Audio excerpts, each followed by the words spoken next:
Sa madaling salita, may dalawang bansa tayo na matagal nang naglalaban at sobrang tindi ng kanilang away na hindi na nila alam kung ano na talaga ang ginagawa nila. Naiintindihan mo ba yun?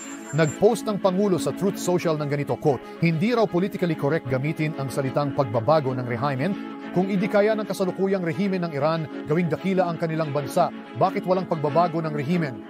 Inilagay niya ang pariralang Make Iran Great Again na ang ibig sabihin ay Make Iran Great Again. Bago nagsimulang lumipad ang mga misil sa Tehran at Jerusalem, nagkaroon ng panahon na magkaibigan ang Iran at Israel. Pinag-isa ng langis, armas, at ambisyon. Magkatabing bansa, palihim na nagpapalitan ng armas, impormasyon, at pakikipagkamay. Ngunit ngayon, magkalaban na sila sa magkabilang panig ng digmaan, handang magwasak. Paano naging tahimik na magkaalyado ang dalawang bansa at ngayon ay naging matinding magkaaway? Para maintindihan ito, babalikan natin ang isang nakalimutang kabanata sa kasaysayan ng Gitnang Silangan. Pagkatapos ng World War II, nahati ang mundo sa iba't ibang kampo at dalawang bansang hindi Arabo ang napaligiran ng mga kaaway na naghahanap ng mga paraan para mabuhay. Nagbigay ang Iran ng langis at Israel ng armas. Umanga ang Shah sa militar ng Israel. Kakaiba siya sa ibang mga pinunong Muslim. Wala siyang problema sa pagtanggap ng tulong mula sa Israel. Tinawag ng Iran ang pag-atake ayon sa kanila bilang isang deklarasyon ng digmaan at sinabi nilang walang magiging hangganan ang kanilang magiging tugon. Ayon sa Ministeryo ng Kalusugan ng Iran, hindi bababa sa 430 tao na ang napatay mula nang magsimula ang labanan. Puno ng maling impormasyon ang digmaang ito mula sa magkabilang panig. Pati mga bot ay nagda-downvote ng mga video na ayaw nila. Kaya malaking tulong kung mapipindot ninyo ang like at subscribe button sa ibaba. Salamat! Iba talaga ang Gitnang Silangan noon kumpara sa kung ano ito ngayon. Magulo ito noon dahil sa mga bagong hangganan at mga lumang alitan. Binago ng digmaan ang mga mapa at hinati ng Cold War ang mundo sa pagitan ng United States at Soviet Union. Umuusbong noon ang nasyonalismong Arabo. Ito ay dahil sa mga lider tulad ni Gamal Abdel Nasser ng Ehipto na nangangarap na pag-isahin ang mga bansang Arabo laban sa mga dayuhang kapangyarihan. Ang Israel, na itinatag noong 1948, ay isang batang estado na nakikipaglaban para sa lugar nito sa rehiyon na halos tumanggi dito. Ang Iran, sa ilalim ni Shah Mohammad Reza Pahlavi, ay isang monarkiyang nagsisikap sa modernisasyon ng bansa habang pinananatili ang kalayaan nito. Isinusulong ni Nasir ang pagkakaisa ng mga bansang Arabo.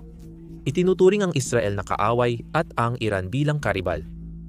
Bukod pa dyan, pinalalawak ng Unyong Sobyet ang impluensya nito. Sinusuportahan ang mga bansang Arabo tulad ng Ehipto at Syria gamit ang mga sandata at pera. Ang Israel, na napapalibutan ng mga kaaway na bansa, ay nangangamba sa banta ng Unyong Sobyet.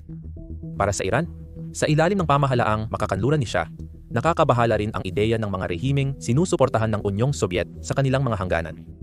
Ang mga takot na ito ang nagbigay daan para sa isang tahimik at praktikal na alyansa.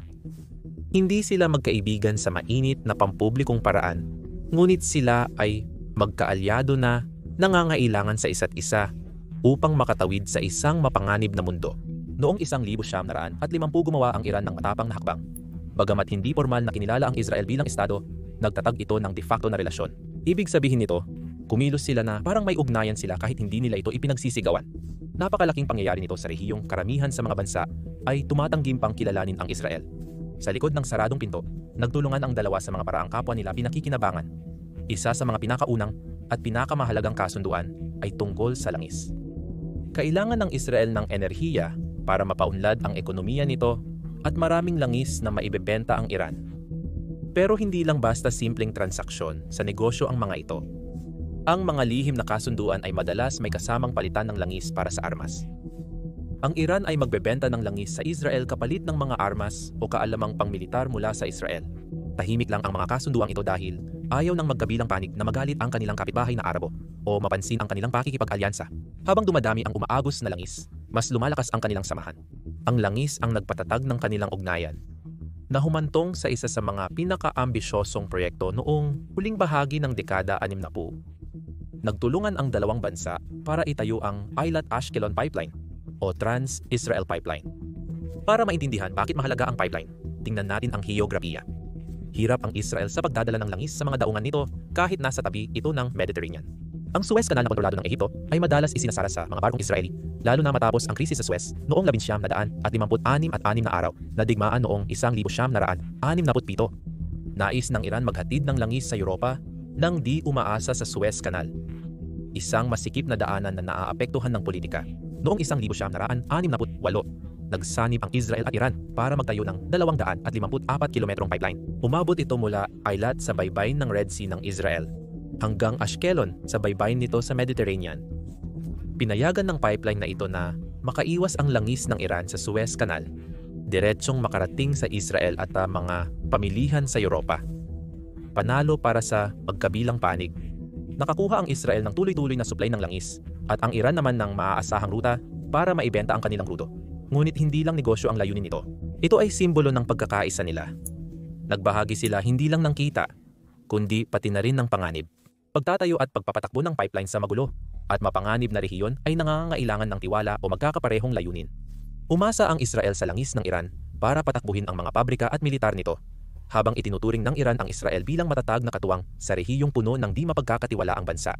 Sa paglipas ng mga taon, naghatid ang pipeline ng milyon-milyong bariles ng langis na nagpatatag sa dalawang ekonomiya. Sa katunayan, mahirap talagang dagdagan pa ang pagiging praktikal ng kasunduang ito. Kahit nagkakaisa ang mga bansang Arabo laban sa Israel, tumutulong ang Iran na mapanatili ang kuryente nito. Sinisiguro ng Israel na armado at handa ang Iran. Kaya pagdating sa mga kaalyado, wala nang hihigit pa rito. Bukod pa rito, lumampas pa sa langis ang kanilang pagsasama. Nagkaisa rin ang dalawang bansa sa madilim na mundo ng intelihensya at seguridad. Ang Mossad ng Israel, isa sa pinakamabisang ahensya ng paniniktik sa mundo, at ang Saseman-e-Etela at Va'amyat-e-Keshbar ng Iran, ang lihim na pulisya ng Shah, ay naging hindi inaasahang magkaalyado. Iisang layunin nila ang pagbabantay sa mga Arabong militar at mga grupong sinusuportahan ng Soviet na nagbabanta sa kanilang kaligtasan. Mahusay ang Israel sa pagkolekta ng impormasyon at nagbabahagi ng mga tips sa Iran tungkol sa mga potensyal na banta. Kasama rito ang balita sa galaw ng tropa ng Ehipto o Iraq. Ibinabahagi naman ng Iran ang nalalaman nito sa mga aktibidad ng Soviet sa rehiyon. Hindi lang ito simpleng palitan ng impormasyon. Isa itong malalim na kolaborasyon ng mga madidilim na lihim. Tinulungan ng Israel ang sabak na magsanay ng mga ahente sa pag-interoga sa mga suspek at pagmamanman sa mga kalaban.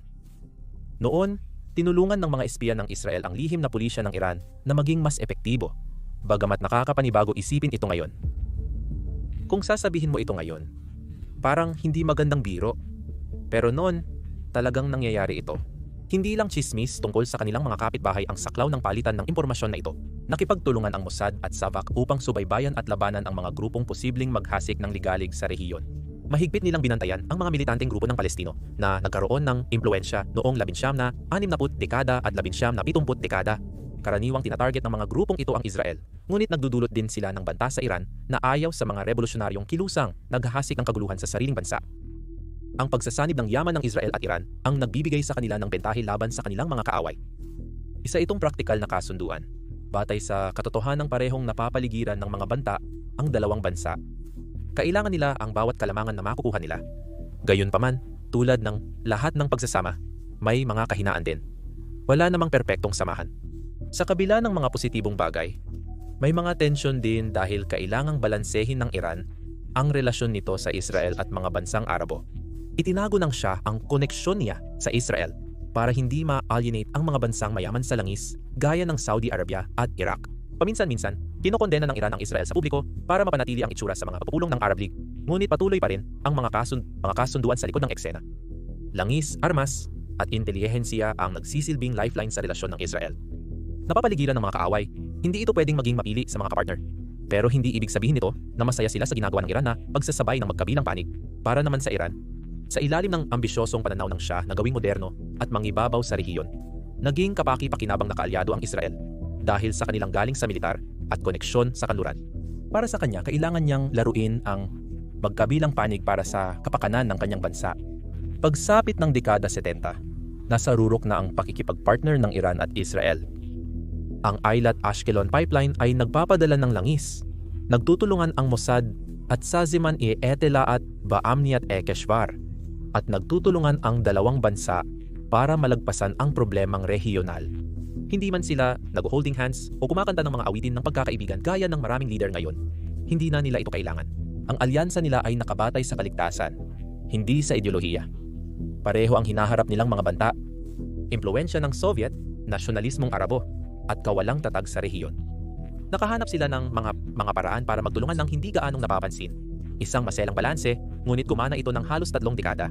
Noong kalagitnaan ng dekada 70, ang tahimik nilang pakikipag-partner ay naging batayan ng kanilang mga estratehiya, bagamat nanatiling lihim sa mundo. Noong 1979 nagbago ang lahat. Malapit nang magbago ang lahat, at isang pangyayari sa Iran ang tuluyang magpapabago sa alyansang ito. Noong 1979, tuluyang nagbago ang Iran. Kumalat sa buong bansa ang Rebolusyong Islamiko. At hindi lang ito pagbabago ng pamahalaan. Isa itong ganap na pagbabago ng pagkakakilanlan ng Iran. Si Shah na namuno ng ilang dekada at nagpanatiling kaugnay sa Israel ay napatalsik. Sa kanyang lugar ay dumating si Ayatollah Ruhollah Khomeini, isang pinunong panrelihiyon na may pananaw na nagdala sa Iran sa banggaan laban sa Israel.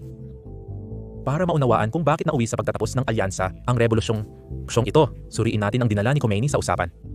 Kailangan ding maintindihan kung paano binago ng kanyang mga ideya ang pananaw ng Iran sa mundo. Ang Shah ay isang monarkang nakiling sa kanluran. Gusto niyang maging moderno, makapangyarihan, at kaalyado ng mga bansang tulad ng United States ang Iran. Ang mga kasunduan niya sa Israel ay akma sa pananaw na iyon. Praktikal ang mga ito, nakatuon sa langis, seguridad, at pagpigil sa mga kaaway. Ngunit maraming Iranian ang nakakita sa Shah bilang hindi na konektado sa kanilang kalagayan. Pakiramdam nila ay korap ang kanyang gobyerno. Hindi pinapansin ng kanyang mga modernisasyon ang mga mahihirap at ang kanyang ugnayan sa kanluran ay ginawang parang sunod-sunuran ang Iran sa mga dayuhang kapangyarihan. Ginamit ni Khomeini ang galit na iyon. Nangako siya ng bagong Iran na pinapatnubayan ng mga prinsipyong Islamiko at malaya sa impluwensya ng kanluran. Ang kanyang mensahe ay hindi lamang tungkol sa hinaharap ng Iran, kundi pati na rin sa pagtanggi sa mga prinsipyo ng Shah. Kabilang dito ang tahimik na pakikipag-partner niya sa Israel. Nang maupo sa kapangyarihan si Khomeini, pinutol niya ang lahat ng ugnayan sa Israel. Ang embahada ng Israel sa Tehran, na matagal ng lihim na nag-ooperate, ay isinara. Bilang simbolikong hakbang, ibinigay ang gusali sa Palestinian Liberation Organization, isang grupong lumalaban sa Israel. Hindi lang ito pambabastos sa diplomasya, kundi malinaw na senyales na itinuturing ng mga bagong leader ng Iran ang Israel bilang kaaway. Tila naglagay sila ng malaking neon sign na nagsasabing, hindi nila tayo gusto, na pinagtibay ng ideolohiya ni Khomeini. Itinuturing niya ang Israel bilang iligal na estado na sumasakop sa lupain ng mga Palestino. Nanawagan siya para sa pagkawasak nito at sumuporta sa layunin ng mga Palestino. Ito ay isang ganap na kabaligtaran ng pamamaraan ng Shah na nakatuon sa pakikipagtulungan sa Israel upang labanan ang mga magkakaparehong banta. Malinaw na dumating na ang isang bagong alon. Winawalis ang lahat ng itinayo ni Shah at Israel. Hindi lang tinapos ng revolusyon ang alyansa, kundi inilagay nito ang Israel at Iran sa mga landas na magpapalaban sa kanila bilang matinding magkaribal. Ang bagong gobyerno ng Iran ay hindi lamang nagputol ng ugnayan, kundi aktibo ring nilalabanan ang Israel sa rehiyon. Noong 1982, tumulong ang Iran sa paglikha ng Hezbollah, isang militanteng grupo sa Lebanon, na isa sa pinakamahalagang hakbang. Hindi lang lokal na puwersa ang Hezbollah, naging makapangyarihang kinatawan ito ng Iran, lumalaban sa Israel sa Lebanon at sa iba pang lugar. Nagbigay ang Iran ng pera, armas at pagsasanay. Kaya naging tuloy-tuloy na problema ng Israel ang Hezbollah. Ito ay bagong strategiya ng Iran na gumagamit ng mga kaalyado para palawakin ang impluwensya at hamunin ang Israel ng hindi direktang nakikipaglaban. Patuloy nilang ginagamit ang estratehiyang iyan hanggang sa kasalukuyan. Pero hindi lang iyon ang lahat. Sinimulan din ng Iran na suportahan ang mga grupong Palestino tulad ng Hamas at Islamic Jihad na nagsagawa ng mga pag-atake laban sa Israel. Ang mga alyansang ito ay nagbigay sa Iran ng paraan para ipakita ang kanilang impluwensya at makakuha ng suporta kontra sa Israel. Inilarawan ng gobyerno ni Khomeini ito bilang moral na paninindigan laban sa sinasabing paniniil ng mga Zionista. Ang estratehiya ng Iran ay suportahan ang mga grupong lumalaban sa Israel upang pahinain ang dating kaalyado at palakasin ang impluwensya nito sa rehiyon. Ito ang nagmarka ng simula ng isang bagong panahon, kung saan hindi lang basta magkalayo ang Iran at Israel, kundi lantaran na silang magkaaway. Pero ang kwento ng pagkakahiwalay na ito ay hindi basta-basta lang. Kahit pagkatapos ng revolusyon, may mga pagkakataon pa rin ng pagkamakatwiran na nagpapakita kung gaano pa rin kasalimuot ang kanilang relasyon. Isaalang-alang ang 8 taong mabagsik na digma ang Iran-Iraq, na nagsimula noong 1980. Sinalakay ng Iraq ni Saddam Hussein ang Iran para makuha ang mga oil field at pahinain ang bagong pamahalaan nito. Ang Iran ay nasa kaguluhan matapos ang revolusyon. May mahina nitong militar at nahihirapan ang ekonomiya. Nakakita ng pagkakataon ang Israel sa kabila ng bagong pagkapot. Si Saddam Hussein ay isang pangkaraniwang kaaway na nagbanta sa Israel gamit ang sariling ambisyon at mga sandatang suportado ng Soviet. Sa isang kakaibang pangyayari, palihim na nagbigay ang Israel ng mga armas sa Iran noong digmaan.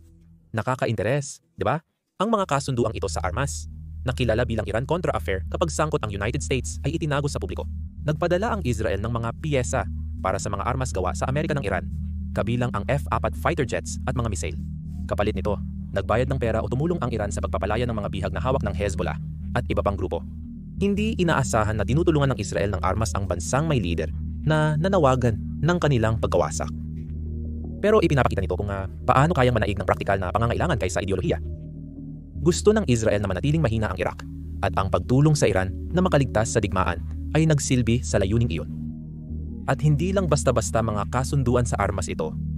Ang mga impormasyong ibinigay ng Iran sa Israel sa panahong ito ay nagdulot ng tunay at pangmatagalang epekto. Natuklasan ng Iran na ang Iraq ay nagtatayo ng nuclear reactor na Osadak sa tulong ng Pransya. Ipinasa nila ang impormasyon sa Israel na naniwala na maaaring gamitin ng Iraq ang reactor para gumawa ng mga sandatang nuklear, kaya winasak nila ito bago pa maging tunay na banta. Noong Hunyo 7, 1981 lumipad ang mga fighter jet ng Israel sa kalangitan ng Jordan at Saudi Arabia at binomba ang reactor malapit sa Baghdad. Ang ataking Operation Opera ang nagwasak sa pasilidad bago pa ito magamit. Nakaapekto ng malaki ang pangyayaring iyon sa kinabukasan ng Gitnang Silangan. Nakakatawa, hindi ito unang beses na tinamaan ang reactor. Ilang buwan lang ang nakalipas. Noong Setyembre ng 1980 inilunsad na ng Iran ang isang airstrike na tinawag na Operation Scorched Sword sa mismong lugar na iyon. Nangyari iyon matapos magsimula ang digmaan ng Iran at Iraq. Hindi masyadong napinsala ang Iran sa unang pag-atake, ngunit pinatunayan nito ang tunay nilang pagkabahala sa mga planong nuklear ng Iraq. Ang mga kasunduan at alyansang pansamantala ay hindi nangangahulugang magkaibigan na muli ang dalawa. Isang kisap lang ito ng dating pag-uugali, paalala na kahit ang mga magkaaway ay maaring magkaisa kapag sapat na kataas ang nakataya. Pero sa kabila nito, malalim pa rin ang hinanakit. Ang Eilat-Ashkelon Pipeline o ang Trans-Israel Pipeline ay malinaw na palatandaan nito. Dati ay simbolo ng pagtutulungan, ngunit naging dahilan ng sama ng loob pagkatapos ng revolusyon. Pagkatapos putulin ng Iran ang ugnayan, kinontrol ng Israel ang pipeline at kinuha ang kita ng Iran dito. Inangkin ng Israel ang pipeline at mga ari-arian nito, kabilang ang langis ng Iran na nakaimbak dito. Ito ay malaking hakbang. Nag-invest ang Iran ng milyon-milyon sa proyekto at may karapatan sila sa 50% ng pipeline. Ang pagkawala ng bahagi nito ay matinding dagok sa pananalapi. Nauwi ang dalawang panig sa korte, kung saan hinihingi ng kompensasyon ang Iran at tumatanggi namang umatras ang Israel. Tumagal ng mga dekada ang legal na labanan na ito na nagpatong-patong ang mga arbitrasyon at demanda. Hanggang 2025, nananatiling hindi pa nare-resolba ang sigalot at patuloy na hinihingi ng Iran ang bilyon-bilyong danyos. Bagamat patuloy pa rin gumagana ang pipeline sa ilalim ng Europe-Asia Pipeline Company, isa na lamang itong labi ng samahang wala na ngayon. Hindi lang winasak ng revolusyon ang alyansa, kundi naglatag din ito ng bagong uri ng tunggalian. Noong taong 2000 naglaban ang Iran at Israel sa isang lihim na digmaan gamit ang espiya, cyber attacks at proxy group. Sa yugtong ito, lumala pa ang Cold War ng dalawang bansa habang lumilitaw ang mga bagong issue at tensyon. Palawakin pa natin ito ngayon at suriin ang mga isyung nagtulak sa kanila na lalo pang magkahiwalay simula sa nuclear program ng Iran. Ito ang naging pinakamalaking tensyon. Takot ng Israel at simbolo ng pagmamalaki ng Iran. Ang isyong ito ang naging sentro ng digmaan noong 2025 sa pagitan ng dalawang bansang ito. Sa ilalim ng siya, maliit lang at nakatuon sa enerhiya ang nuclear program ng Iran at nag-aalok pa ng teknikal na tulong ang Israel at Estados Unidos. Gusto ni siya ng nuclear power upang i-modernize ang Iran at wala masyadong nag-alala nito. Pero nagbago ang lahat matapos ang revolusyon. Inumpisahan muli ng mga bagong leader ng Iran ang programa, ngunit ngayon, hindi na lang ito tungkol sa kuryente. Ang nuclear program ng Iran ay hindi lang isang technical na proyekto, kundi isa ng simbolo ng kanilang pagsuway. Matapos ang revolusyon, nakita ng mga pinuno ng Iran ang nuclear na teknolohiya bilang paraan upang labanan ang kanluran at mga kaalyado nito, kabilang ang Israel. Noong mid-2000s, nagsimulang magpayaman ng uranium ang Iran sa Natanz at Fordow, na ikinabahala ng mundo. Maaaring gamitin ang pinayamang uranium sa mga reaktor, pero kapag mas mataas ang antas nito, pwede na itong gamiting gawing bomba. Nakita ng Israel na may sariling mga sandatang nuklear din, bagamat hindi ito kinukumpirma ang mga programa ng Iran bilang direktang banta. Para sa Israel, maaaring mabago ng Iran na may armas nuklear ang balans ng kapangyarihan sa rehiyon at maglagay sa kanila sa panganib. Pagkatapos ng lahat, hindi naman lihim ang pagiging mapanira ng Iran at ang layunin nitong burahin ang Israel bilang isang estado. Ang tensyon ukol sa nuklear ay nagdulot ng bagong uri ng digmaan. Ang Israel, kadalasan kasama ang United States, ay nagsimulang puntiryahin ang programa ng Iran sa pamamagitan ng mga lihim na operasyon. Ang Stuxnet, isang computer virus na pinakawalan noong 2010, ay isa sa mga pinakakilalang halimbawa. Hindi ito isang ordinaryong pag-hack. Isa itong sopistikadong sandata na malamang ay dinevelop ng United States at Israel na nag-infect sa mga nuclear facility ng Iran. Sinira ng Stuxnet ang mga sentripugo na nagpapayaman ng uranium na nagdulot ng pagkawalan nito sa kontrol at nasira, kaya naantala ang programa ng Iran ng ilang buwan o taon. Isa itong matapang na hakbang na nagpapakita kung gaano kalayo ang kayang gawin ng Israel para pigilan ang mga nuklear na ambisyon ng Iran. Para sa Israel, tungkol ito sa kanilang kaligtasan. Ngunit hindi lang Stuxnet ang kanilang ginamit na taktika. Mula 2010 hanggang 2020, ilang Iranian na siyentipikong nuklear ang napatay sa mga misteryosong pag-atake. Mga car bomb, pamamaril, at mga pagsabog ang tumapos sa ilang mahahalagang tao. At kahit na hindi opisyal na inako ng Israel ang responsibilidad, marami ang nagturo sa Mossad. Ito ay naging patuloy na kalakaran, kung saan tinatayang 14 na Iranyanong siyentipiko ang pinatay ng Israel noong 2025 pa lamang. Ang mga asasinasyong ito ay nagpadala ng mensaheng gagawin ng Israel ang lahat ng kinakailangan upang pabagalin ang pag-unlad ng Iran. Bilang tugon, mas lalo pang tumindig ang Iran. Muling itinayo nito ang mga centrifuge, itinago ng mas malalim sa ilalim ng lupa ang mga pasilidad nito, at inakusahan ang Israel ng terorismo. Umiinit ang digmaang pasugod mula sa dilim ng magkabilang panig. Ang Israel ay hindi lamang naglulunsad ng lihim na pag-atake at asasinasyon, kundi pinilit din nito ang pandaigdigang presyon upang mapigilan ang Iran. Mula kay Pangulong George W. Bush hanggang kay Barack Obama, nakipagtulungan ang Estados Unidos sa Israel upang magpatupad ng matitinding parusa laban sa Iran na nagpahina sa ekonomiya nito, pumutol ng kalahati sa kanilang pag-export ng langis, at nakapigil sa bilyong dolyar na ari-arian. Sa 2012, nawalan ng halos 70% ng halaga ang pera ng Iran, ang rial, at naging napakataas ang inflasyon. Dahil sa mga parusa, napilitan ng Iran na makipag-usap, na nagresulta sa kasunduang nuklear noong 2015 na opisyal na tinatawag na Joint Comprehensive Plan of Action o Joint Comprehensive Plan of Action. Ang kasunduan ay isang palitan. Sumang-ayon ang Iran na limitahan ang programang nuklear, hangganan ang pagpayaman ng uranium, at payagan ang inspeksyon kapalit ng pag-alis ng mga parusa. Sandali, tila luluwag ang tensyon dahil sa kasunduan. Subalit hindi ito niloob ng Israel. Iginiit ng mga pinuno nito, lalo na ni Punong Ministro Benjamin Netanyahu, na hindi sapat ang Joint Comprehensive Plan of Action. Nag-aalala sila na baka makagawa pa rin ng bomba ang Iran kapag nag-expire na ang mga limitasyon ng kasunduan sa taong 2030. Hindi pinagkakatiwalaan ng Israel ang Iran na susunod sa mga patakaran at itinuro ang mga lihim na nuclear site na natuklasan ng kanilang intelligence noong 2018. Nang umatras ang United States sa ilalim ni Pangulong Donald Trump mula sa Joint Comprehensive Plan of Action noong 2018, natuwa ang Israel. Nagpataw muli ng mga parusa ang United States at tumugon ang Iran sa pamamagitan ng pagpapalakas ng kanilang nuclear activity. Pinayaman ang uranium hanggang 60%, kadalisayan noong 2023. Malapit na ito sa 70% na kailangan para sa bomba. Sa 2025, mayroong sapat ng pinayamang uranium ang Iran para sa ilang bomba, ayon sa International Atomic Energy Agency. Iginigiit ng Iran na ang kanilang programa ay para sa mapayapang enerhiya, habang inuusig ang Israel sa pagkukunwari dahil din sa mga sandatang nuklear nito. Samantala, tumatanggi ang Israel na umatras.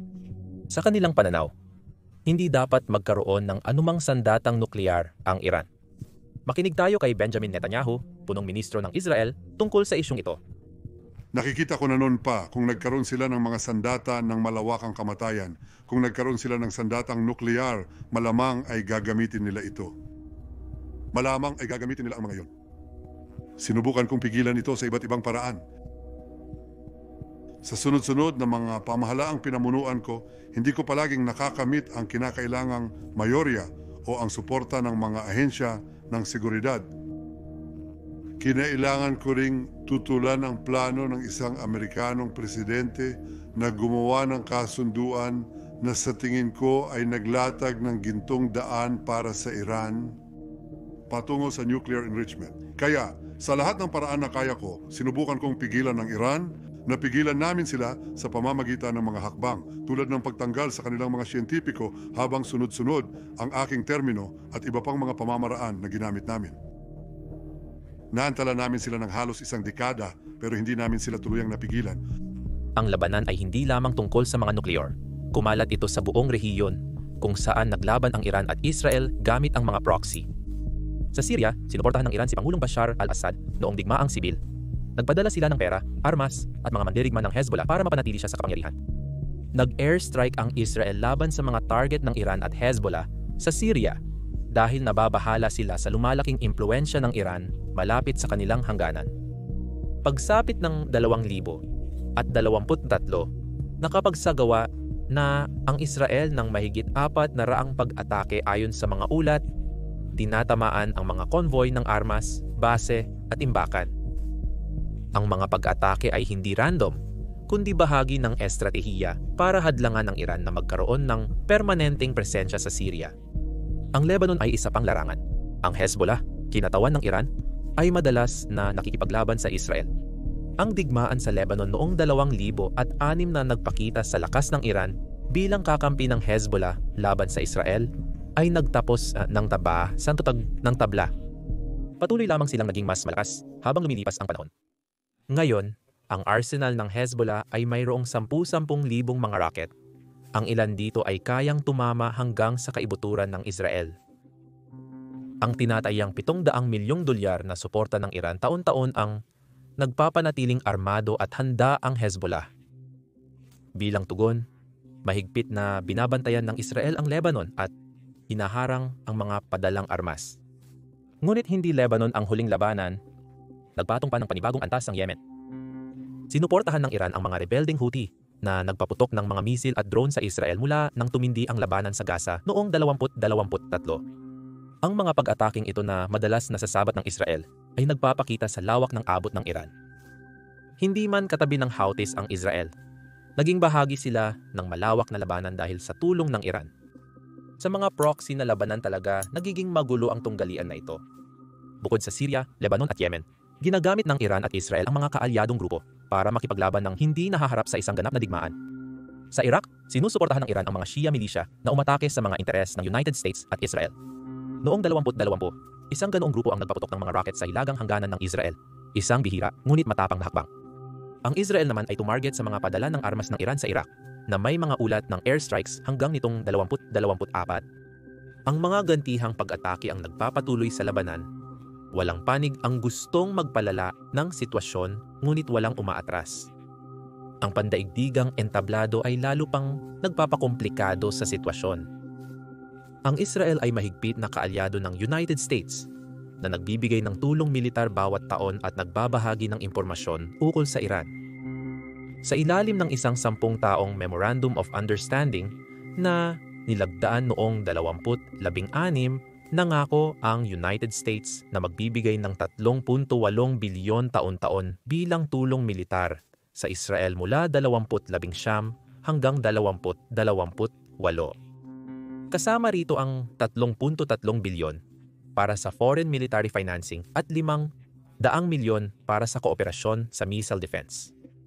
Patuloy na nagbibigay ang United States ng tulong sa Israel sa mga pangyayari tulad ng mga pag-atake sa Gaza noong 2023.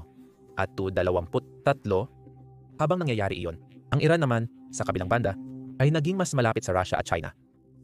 Mula nang magsimula ang digmaan sa Ukraine noong 2022, nag-supply ang Iran sa Russia ng mga drone at missile kapalit ng pera at teknolohiyang militar.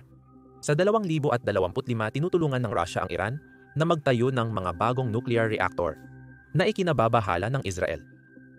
Samantala, bumibili ang China ng 70% ng mga inaangkat na langis ng Iran. Hindi alintana ang mga parusa ng United States. Binibigyan nito ang Iran ng daan para mapanatiling buhay ang ekonomiya at pondohan ang mga kaalyado. Ang lihim na digmaan ng United States, Israel laban sa Iran, Russia, China, ay nagiging bahagi ng mas malaking pandaigdigang palaisipan. Ngunit hindi lang ito patungkol sa mga malalaking bansa. Lumaganap na rin ang mga lihim na digmaan sa ibang lugar, gaya ng mga cyber attack. Matapos ang Stuxnet, nagbuo ang Iran ng kakayahan sa cyber.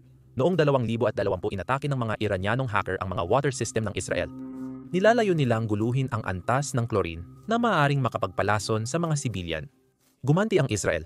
Isinara ang Shahid Raji Port ng Iran gamit ang isang cyber attack na nagpahinto sa pagpapadala ng mga kargamento ng ilang araw. Ipinapakita ng mga tahimik ngunit nakamamatay na labanan ang lawak ng tunggalian. Tinututok nila ang mga atake sa infrastruktura at sibilyan ng walang putok ng baril. Mahirap baliwalain ang epekto nito sa mga tao. Sa Syria, ang mga pag-atake ng Israel sa mga target ng Iran ay nakapatay ng daan-daan, kabilang ang mga sibilyang nadamay. Ang mga rocket attack ng Hezbollah sa hilagang Israel ay nagpalikas ng 60,000 Israeli mula sa mga bayan sa hangganan mula noong 2023.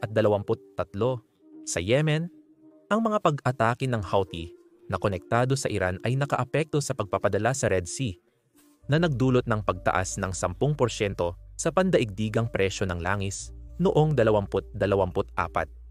Hindi lang ito mga galaw militar, nakakasakit ito ng mga tao, sumisira ng ekonomiya, at nagpapanatili ng kaguluhan sa rehiyon.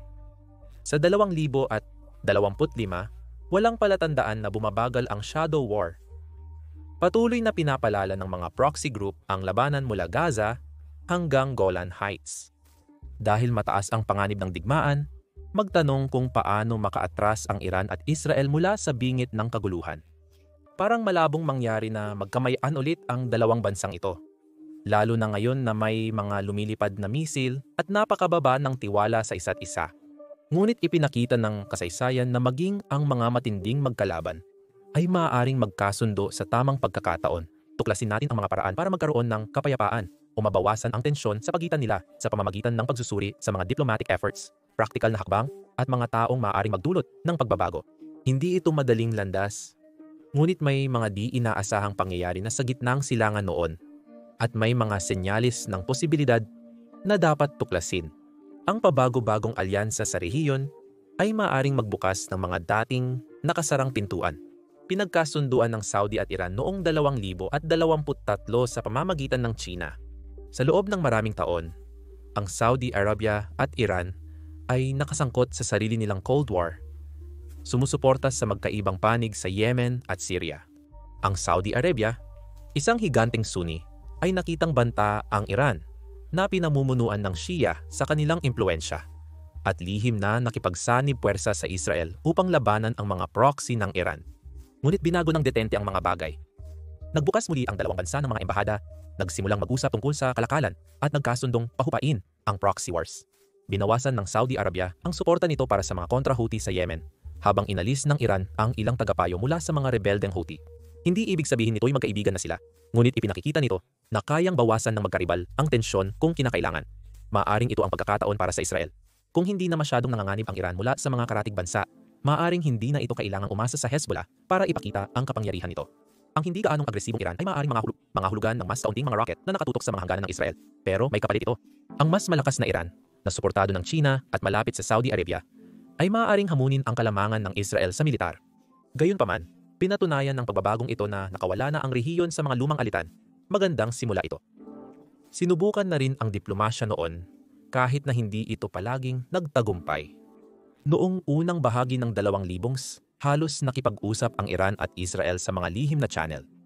Noong 2003, nagpadala ang mga opisyal ng Iran ng isang panukala sa United States na nag-aalok na pag-usapan ang lahat mula sa kanilang nuclear program hanggang sa kanilang suporta sa Hezbollah.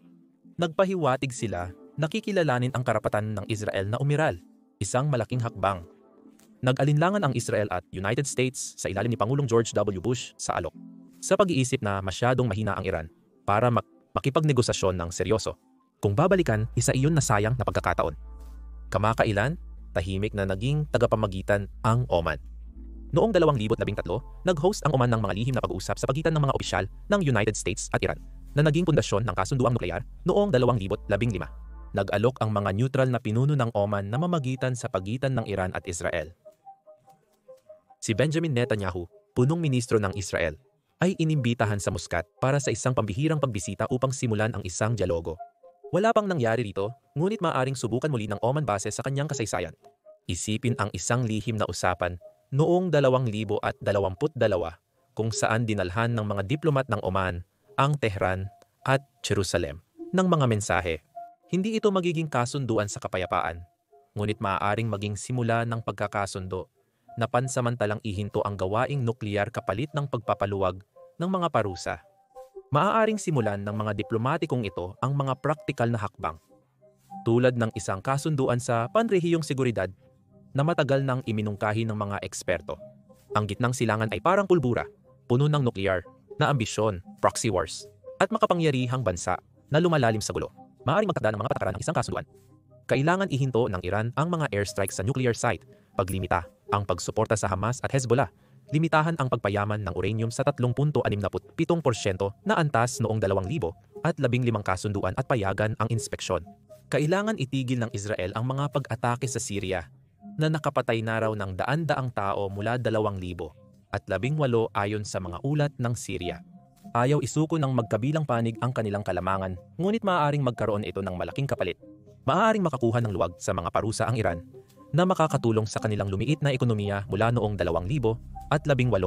Maaaring makamtan ng Israel ang mas mapayapang rehiyon at makatipid ng bilyon-bilyon sa depensa sa taong 2025. Ang budget ng militar ng Israel ay 22 bilyon, 5% ng kanilang ekonomiya. Ang mas kalmadong gitnang silangan ay magpapahintulot sa parehong bansa na gumastos para sa mga paaralan o ospital, imbes na sa mga misil. Mayroon ding mga katulad na mga isyung maaaring magpilit sa kanilang magtulungan kahit ayaw nila. Malaki ang epekto ng climate change sa rehiyon at dapat ituon ng bawat bansa ang pansin dito. Sa Iran, ang ilog Zayande sa Isfahan ay natutuyo. Iniiwan ng mga magsasaka na may mga tuyong bukirin at ang mga lungsod na may rasyon ng tubig. Pagsapit ng 2024, 70% ng mga rural na lugar sa Iran ang nakaranas ng kakulangan sa tubig na nakaapekto sa 20 milyong tao. Kahit may mga high-tech desalination plant, nahihirapan din ang Israel. Bumaba ng 20% ang agos ng ilog Jordan mula 2,000 at tinatamaan ng tagtuyot ang mga pananim. Pareho silang naglalaan ng malaking halaga para sa mga solusyon. Ang mga desalination plant ng Iran ay gumagawa ng 400,000 kubikometro ng tubig bawat araw, habang ang sa Israel ay nagbibigay ng 70% ng kanilang inuming tubig. Subalit ang mga proyektong ito ay nagkakahalaga ng bilyon-bilyong piso. Ang pagtutulungan ay makakatipid ng pera at makapagliligtas ng buhay. Nagbabahagi ang Israel ng datos ukol sa tubig sa Jordan base sa kasunduan noong 1994 at nakipagtulungan na ang Iran sa Turkey sa mga proyekto sa ilog. Isipin ang kasunduan kung saan magbabahagi na sila ng teknolohiya sa desalinisasyon o sa masamang pamamahalaan ng lumiliit na aquifer. Maganda, di ba? Tandaan, hindi ito usapin ng tiwala kundi ng kaligtasan. Kung hindi sila magtutulungan, milyon-milyon ang magdurusa, presyur na hindi kayang baliwalain ng anumang gobyerno. Ang mga mamamayan ang siyang tunay na susi sa pagbabago. Napapagod na ang mga kabataang Iranian at Israeli sa kasalukuyang sitwasyon at mas nilalakas nila ang kanilang boses. Sa Iran, ang protesta noong 2022 matapos ang pagkamatay ni Mahsa Amini ay yumanig sa bansa. Libu-libong tao ang nagprotesta, nanawagan ng kalayaan at pagtanggal sa mahihigpit na patakaran. Si Amini, isang 22 taong gulang na babaeng Kurdish, ay namatay matapos arestuhin ng moralidad na pulis dahil hindi raw maayos ang pagsuot niya ng hijab. Bagaman hindi napatalsik ng mga protesta ang pamahalaan, napilitan silang magpatupad ng ilang pagbabago, gaya ng pagluluwag sa dress code.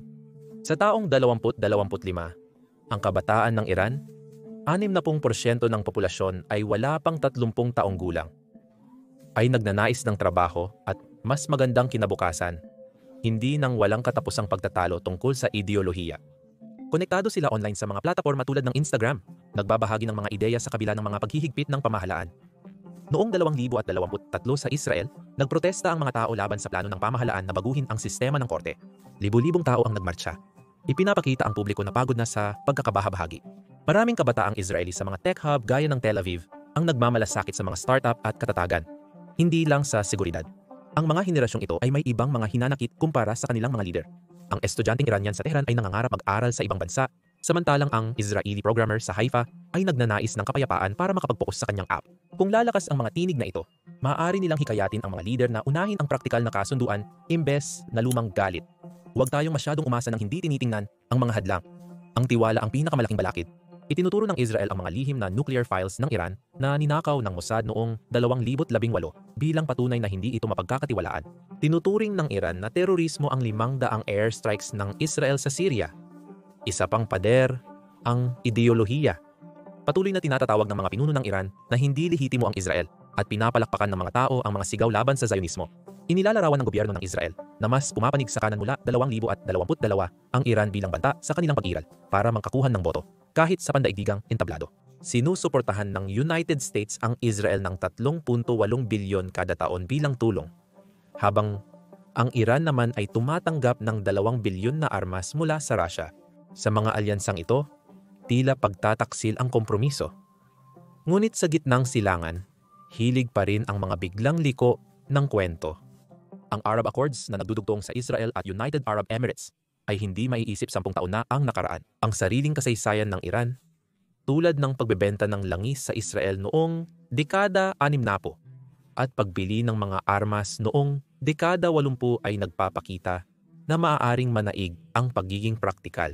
Kung ang ekonomiya ng Iran, na may 30% inflasyon, ay patuloy na lumiit, o kung ang Israel ay humarap sa mga bagong banta tulad ng muling pagbangon ng Islamic State, maaaring mag-usap sila.